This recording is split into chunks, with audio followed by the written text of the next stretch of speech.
Bonjour, deuxième épisode d'une série qui n'est pas celle des traductions sans filet, mais de retour à tour, la suite ou la tentative de poursuite d'une vidéo qui a eu un certain succès, quoiqu'elle fut extrêmement longue, elle durait 30 minutes. Il s'agit d'une vidéo que j'ai faite, je crois, le mois dernier, en mars, qui s'appelait « Je range mon bureau » et que j'avais même, on va dire, appelé avec un certain optimisme « Je range mon bureau 1 ». Et donc aujourd'hui je propose « Je range mon bureau 2 ». C'est parti. Alors aujourd'hui je ne suis pas à mon bureau dans la pièce ainsi nommée, bureau-bibliothèque, dans ma maison à Tours, mais je suis dans la chambre à coucher, à côté en fait de la table de chevet ou d'une sorte de petit bureau noir qui me sert de table de chevet. On aperçoit, mal cadré d'ailleurs, une lampe, je vais la montrer quand même. Je croyais m'être mieux appliqué dans le cadrage, mais bon, peu importe. Voilà. Une lampe, je me permets de faire la pub. Alors, je ne veux pas risquer de... Allez, si on va le faire, tout ça est complètement... Ça, vous voyez, c'est pas traduction improvisée. Mais voilà, alors c'est une lampe d'un style très particulier, dont l'auteur, c'est un exemplaire unique, dont l'auteur n'est autre que Gilles Eichenbaum, un ami des années beauvaisiennes, désormais installé à Marseille, où il poursuit ses créations.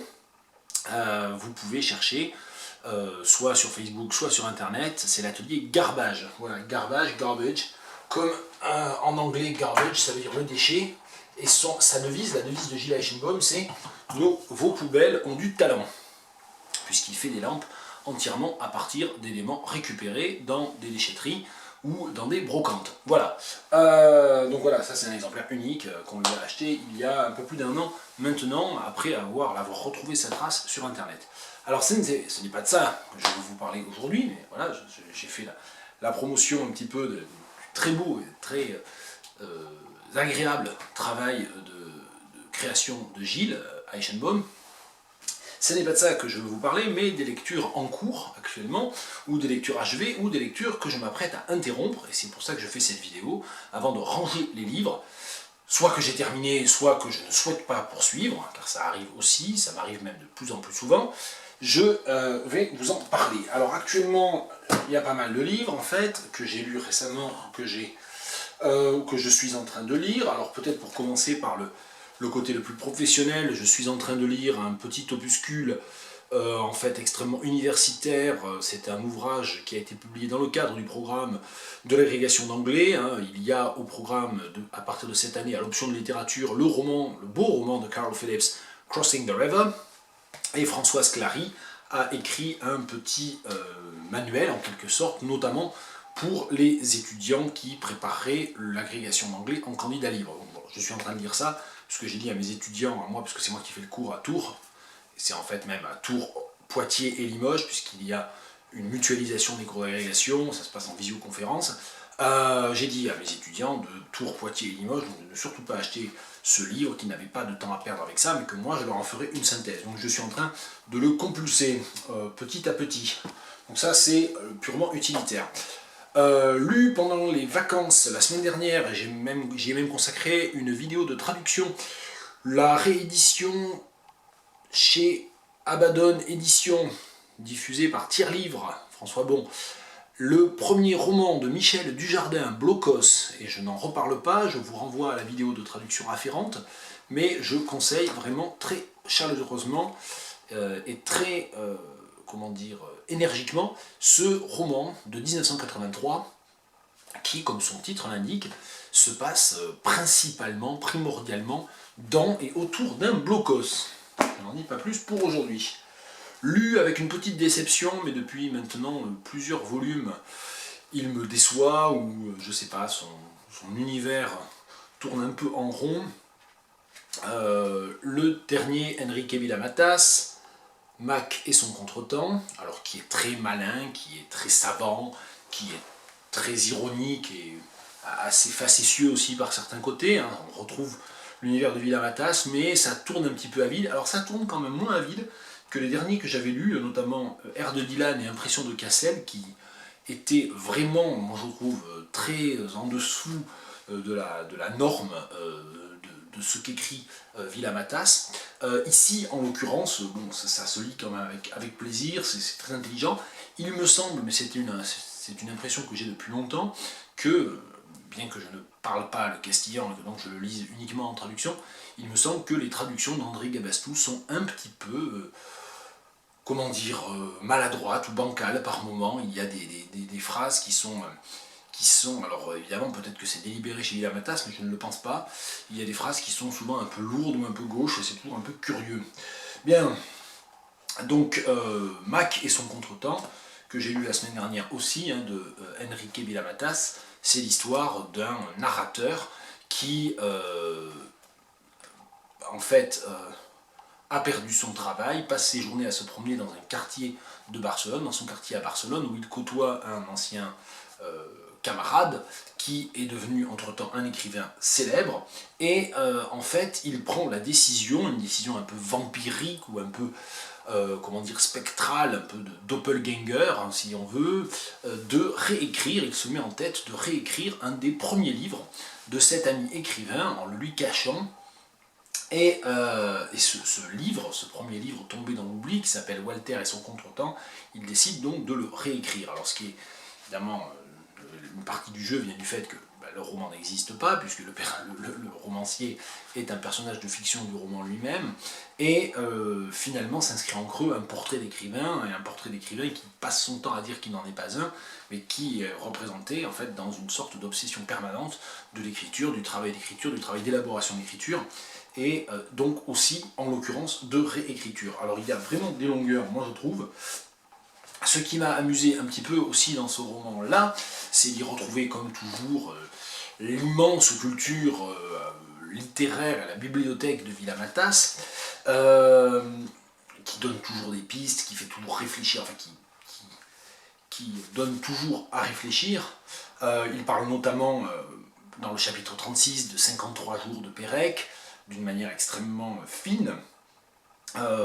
Il parle, attendez que je retrouve ça, il parle également de Wakefield, le personnage de la nouvelle de Hawthorne, qui sert en quelque sorte de modèle au Mac narrateur ici, et il y a effectivement un certain nombre d'allusions comme ça à l'univers littéraire, une réflexion aussi sur le roman, sur l'esthétique du roman, sur le renouvellement de l'esthétique du roman. Je n'en dis pas plus. Une chose qui m'a amusé dans les très nombreuses références intertextuelles de Mac et son contretemps, c'est la référence qui est abandonnée progressivement d'ailleurs aux horoscopes, avec une allusion au premier poème de Beckett, Horoscope. Horoscope, littéralement l'horoscope des putes, hein. Horoscope, c'est un mot valise, ça n'est pas traduisible en tant que tel, un putoscope si on veut, et qui est progressivement abandonné pour déboucher sur des fins de chapitres qui prennent pour titre oscope seulement, puisqu'il se débarrasse en fait du côté whore, justement du côté putassier, on va dire ça. Et alors ce qui m'a, un autre élément intéressant, c'est la référence à Foster Wallace, parce qu'il est surtout que Foster Wallace, je vais en parler aussi aujourd'hui, et il parle de David Foster Wallace, et je vais citer ça. Mes longues notes en bas de page, duel de grimaces entre le style du Rio de la Plata de Schweblin et celui de la plus grande ampleur de Foster Wallace, s'étendrait autant qu'il le faudrait, même si de toute évidence, la structure du roman de mon voisin ne réchapperait pas à une intervention si divertissante et étrange, si lourde et pesante, ou disons pesante tout court. J'ai dit si divertissante et étrange, mais peut-être pas d'une étrangeté telle. Sinon, souvenez-vous de ce que Foster Wallace a dit le jour où il a apporté à la fois lumière et obscurité au sens probable de ces gloses inépuisables, en disant que celles-ci sont quasiment comme une seconde voix dans sa tête. Je crois être expert en la matière. Donc évidemment, la référence aux notes de bas de page, au dédoublement textuel de certains livres de David Foster Wallace sert de énième, on va dire, renvoie à la question du dédoublement textuel, du dédoublement des écrivains, mais aussi du fait que le livre, et c'est ce sur quoi travaille Villamatas depuis maintenant 5 ou 6 livres, dépasse bien sûr le genre de la fiction pour être en permanence essai et roman, méditation et fiction, et en quelque sorte aussi peut-être rêverie du promeneur solitaire, travaillant entre l'autobiographie, l'autofiction et la fiction, dans un modèle lointainement hérité de Rousseau. Donc ça, c'est Mac et son contretemps de Enrique Villamatas, j'ai envie de dire à recommander uniquement aux amateurs inconditionnels de Villamatas. Si vous n'avez jamais lu de Villamatas, ce n'est pas par celui-là qu'il faut commencer à mon avis. David Foster Wallace, justement, à qui j'ai voulu redonner une chance, parce qu'il y a de nombreuses années, j'avais commencé à lire Infinite Jest, qui est magnifique, qui est superbement écrit, qui est magistral, qui est une démonstration stylistique, structurelle, de traversée de l'univers américain aussi. Mais il se trouve qu'au bout de 400 pages, voyant qu'il m'en restait 800 et que vraiment ça ne m'intéressait pas, aussi que les histoires qui étaient portées par ce texte ne m'intéressaient pas, j'avais abandonné. Et donc, après l'avoir eu sur ma pile depuis de nombreux mois, parce que c'est ma mère qui me l'a prêté, eh bien j'ai fini par essayer d'entrer dans The Pale King juste avant les vacances. L'interruption par les vacances ne m'a certainement pas aidé, mais voilà, j'en ai lu 48 pages et I can't be bothered, comme on dit en anglais, c'est-à-dire c'est même plus la peine d'essayer, à quoi bon, si je m'accroche à ce livre, ça va me prendre 10-15 heures, et je sais que... Alors il y a un test assez bon d'ailleurs, je parlais de l'interruption des vacances, j'ai laissé donc ce livre, on va dire, dormir pendant 15 jours, je l'ai retrouvé il y a 2 jours en rentrant ici à Tours, et en fait je ne suis absolument pas capable de dire ce que ça raconte ou ce que j'ai lu, donc si 15 jours après, je ne suis pas capable de me souvenir, ne serait-ce que d'un fait saillant, d'une page, d'un personnage, sans avoir besoin de le refléter, voire d'en relire certains passages, c'est certainement la preuve que c'était un livre, si je devais le lire jusqu'au bout, très probablement dans 2 ans, je n'en aurais rien retenu.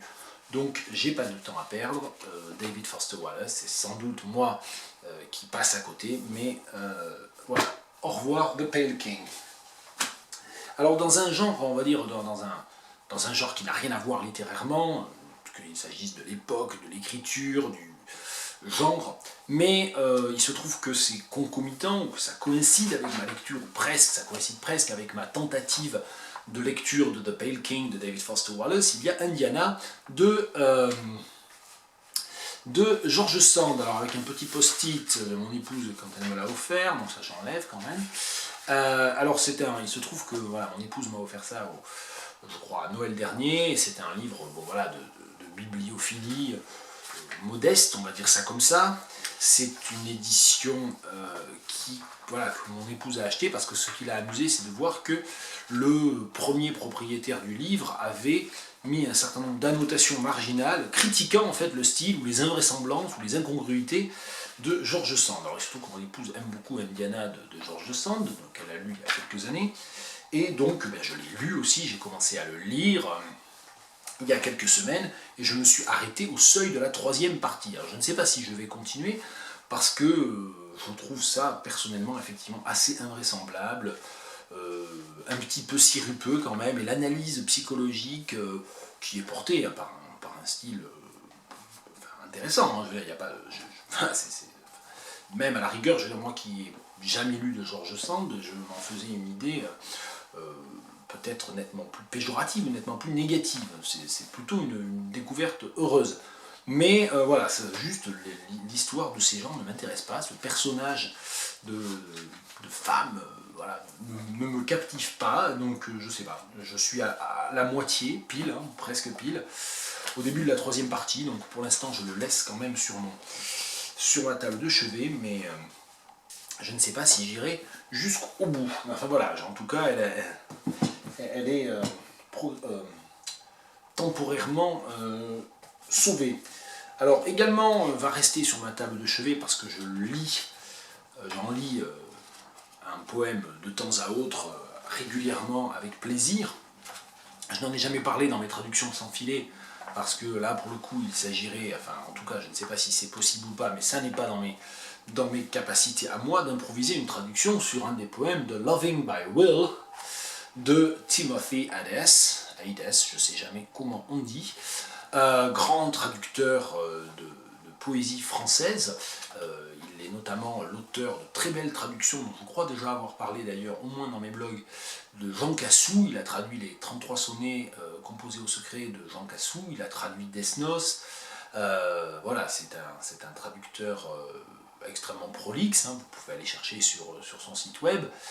Et ça, c'est son dernier recueil personnel, Loving by Will, et il se trouve qu'il a réécrit les sonnets de Shakespeare, rien de moins, voilà, il les a réécrits, les 154 sonnets de Shakespeare. Alors, des choses qui évidemment m'a amusé, m'a intéressé dans ce livre, c'est de me replonger dans les sonnets de Shakespeare, que j'ai beaucoup pratiqué quand j'étais étudiant, qui m'est arrivé de repratiquer en tant qu'enseignant, parce qu'en première année, notamment, on utilise toujours des anthologies dans lesquelles on étudie, on lit quelques sonnets de Shakespeare avec les étudiants. Mais ce qui m'a amusé, c'est de me replonger dedans au prisme de cette réécriture. Alors comment est-ce que Timothy Hadès a réécrit les sonnets de Shakespeare? Eh bien, à la manière d'un lipogramme, et en fait en suivant la leçon, j'en parlais tout à l'heure à propos de Villamatas, de Pérec, c'est-à-dire en faisant disparaître les E, et donc il s'agit de traduction lipogrammatique en E, et je vais vous lire le sonnet 52 par Shakespeare et par Timothy Hadès.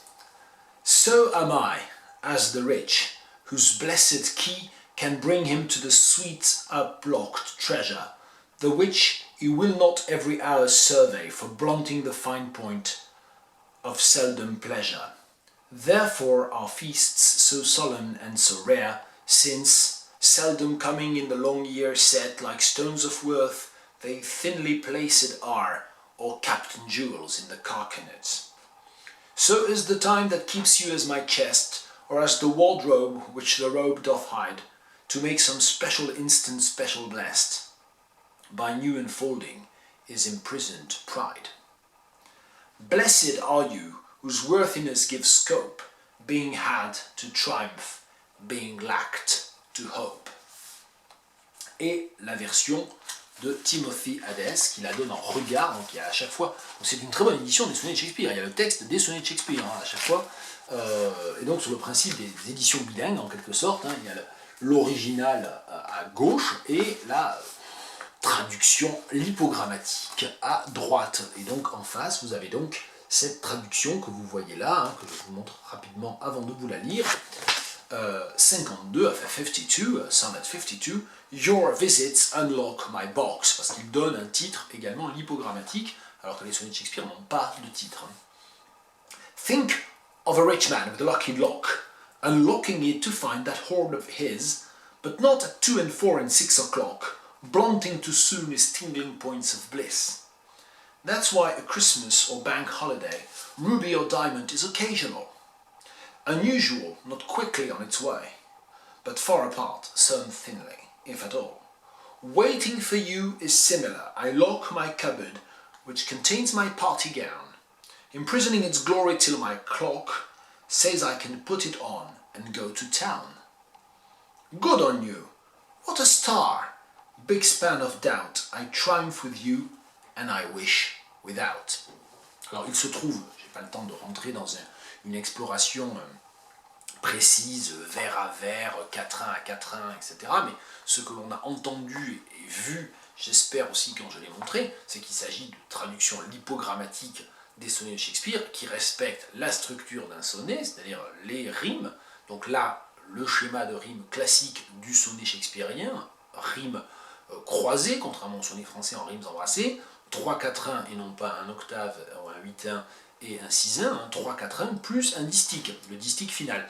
Et donc cette structure est conservée par Timothy Hadès dans toutes ses traductions, ainsi que le maître, le vers de Shakespeare, qui est le pentamètre iambique et qui est conservé également. Think of a rich man with a lucky lock. On a un pentamètre iambique qui commence d'ailleurs par un choriambe, c'est-à-dire une suite trochée-iambe. Bon, je ne rentre pas dans le détail, c'est pas un cours. Voilà, Loving by Will, mais évidemment, hein, ça ne pouvait pas s'appeler sonnets, parce que dans le mot sonnets, il y a un E, donc la traduction lipogrammatique, c'est Loving by Will. Will, évidemment, qui est l'objet de nombreux jeux de mots dans les sonnets de Shakespeare lui-même, hein, entre la volonté, le sexe, et le prénom abrégé du poème lui-même, Will I am William. Bien, ça continue donc, Loving by Will, Timothy Hadès. Sur ma table de chevet, qu'est-ce qu'on a d'autre? Lecture en train, commencer là encore pour le travail avant les vacances, la biographie de Chinua Achebe, que je n'avais toujours pas lue, que je me suis procuré d'occasion il y a peu. C'est une biographie qui commence à remonter, qui remonte à longtemps avant la mort de Chinua Achebe. On sait que Chinua Achebe est mort il y a maintenant 4 ans. Et la biographie date de 1997. Donc c'est donc la biographie, alors autorisée oui et non, parce que Chinua Achebe n'y a pas directement participé, mais en revanche, Ezenwa Ohaeto, hein, l'auteur de la biographie, a eu en quelque sorte l'imprimatur, ou l'approbation, au moins de principe, de Chinua Achebe, qui a également accepté de lui donner des renseignements quand le besoin s'en faisait sentir. Voilà, donc j'ai lu uniquement les premiers chapitres. Pour moi, les biographies, là je le fais pour des raisons professionnelles, moi les biographies en général m'ennuient. Il faut que ça soit extraordinairement bien écrit et que ce soit un personnage, une personne qui me passionne pour que vraiment j'aille jusqu'au bout. Bon, là c'est pour des raisons professionnelles, j'irai jusqu'au bout. Mais voilà, ça me passionne pas du tout en fait, je vais vous dire, l'angle en plus d'approche est vraiment un angle d'approche de tenter de statuifier une sorte d'intellectuel prototypique des indépendances. Alors c'est pas à faire un contresens sur Chinua Achebe que de l'aborder de cette manière-là, mais je trouve ça tout simplement, pour le dire, après tout je suis chez moi dans mes vidéos, je peux le dire, je trouve ça un tout petit peu réducteur déjà, et puis un tout petit peu ennuyeux, voilà, de prendre uniquement tous les témoignages dans cette perspective-là. J'exagère en disant que c'est hagiographique, mais enfin je ne suis pas très loin du compte. Donc ça c'est pareil, ça reste dans le livre en train. Et puis enfin le roman que j'ai commencé hier soir, donc je parlais tout à l'heure de Carol Phillips, Crossing the River, sur lequel je fais le cours d'agrégation, auquel je consacre le cours d'agrégation pour les universités de Tours, Limoges et Poitiers en mutualisation. Et bien, dans la poursuite d'un certain nombre de lectures liées à la littérature caribéenne contemporaine, littérature antillaise contemporaine, anglophone, j'ai découvert un peu par hasard ce livre-là que j'ai commandé, là encore via le web, The Salt Roads de Nalo Hopkinson. C'est un roman de 2002 ou 2003. Là encore, il faut que je vérifie. 2003, voilà. Je savais que ça avait une petite quinzaine d'années. Et j'ai commencé à le lire hier soir, et j'ai bien avancé déjà, je suis à peu près au tiers. Et c'est une écriture extrêmement touchante, vivante, chaleureuse. Enfin, il y a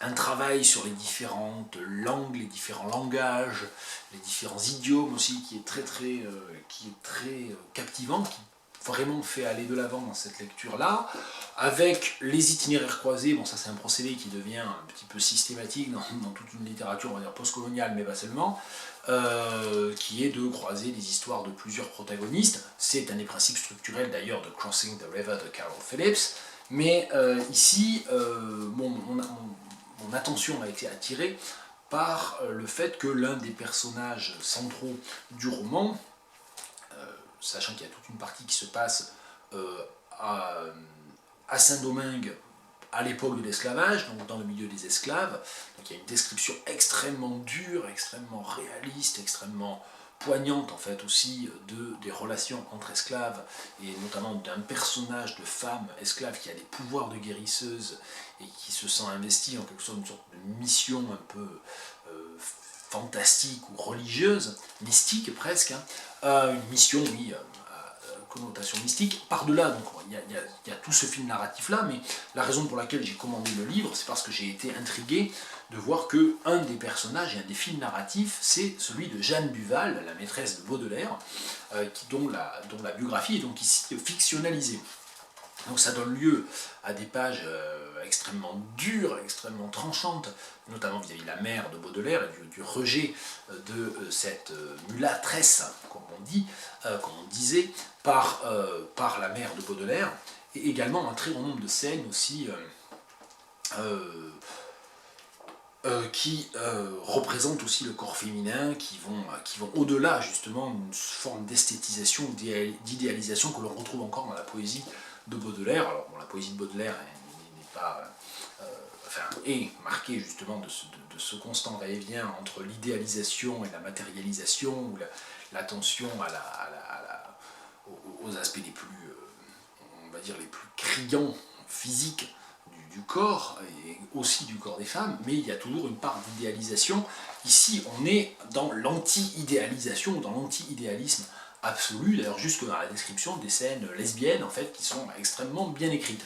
Voilà, donc moi j'en suis juste au tiers, donc je ne peux pas beaucoup plus en parler, mais je proposerai probablement prochainement un extrait de The Salt Roads de Nalo Hopkinson dans le cadre des traductions sans filet. Voilà, on arrive au bout de cette deuxième édition, de cette deuxième vidéo Je range mon bureau, qui pourrait s'appeler Je range ma table de chevet, où je fais un peu le ménage près de mon lit ou près de ma lampe de chevet, je ne sais pas très bien comment le dire. Tout ça pour dire que vont aller sur les étagères, je le rappelle, David Foster Wallace, bien qu'il n'a pas besoin de ma recommandation, de ma dérecommandation, moi j'arrive pas à le lire, tant pis pour lui. Le dernier Vilain Matas, chaudement, très chaudement recommandé, Blocos de Michel Dujardin. Et vont rester sur ma table de chevet, bien Nalo Hopkinson, bien sûr, dont je viens de vous parler. Loving by Will, les traductions lipogrammatiques des sonnets de Shakespeare par Timothy Hadès. Et puis Indiana et la bibliographie de Chinois Achille. Allez, je les remets là. Et bonne journée donc. A bientôt. Pour les traductions, on reviendra sur le format classique de la traduction improvisée.